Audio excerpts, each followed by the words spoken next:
আলহামদুলিল্লাহ বন্ধুরা, আমাদের এই যে কামাল ভাই এবং আলামিন ভাইরা যে ভুল বোঝাবুঝি তাদের মধ্যে ছিল, আলহামদুলিল্লাহ সেই তার অবসান ঘটেছে। আলহামদুলিল্লাহ তারা দুজনে, ভাইও তাকে ফোন দিয়েছে, ফোন দিয়ে আসলে নিজেদের মধ্যকার যে বিষয়টা আছে ভালোবাসার ঘরের মানুষরা ঘরেই থাকবে।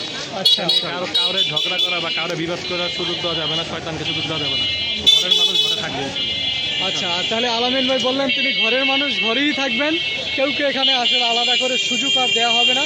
যে পর্যন্ত হয়ে গেছে এখান থেকে আসলে সরি, আল্লাহ আমাদেরকে ক্ষমা করুন এবং ঘরেই থাকবেন, সেই বিষয়টা প্রকাশ হয়ে গেছে।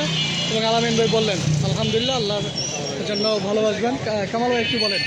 জি, সম্মানিত দর্শক শ্রোতা, আপনারা যারা দেখছেন, আলহামদুলিল্লাহ আমার পক্ষ থেকে আলামিন ভাইয়ের প্রতি কোনো বিদ্বেষ ছিল না, এখনও নেই, আগামীতেও থাকবে না ইনশাল্লাহ।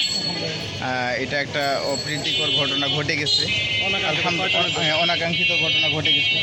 যাই হোক, আর আলামিন ভাই হয়তো বা কাজে আসছিল, ওনার একটু মাথা হিট ছিল, আলহামদুলিল্লাহ অসুবিধা নেই।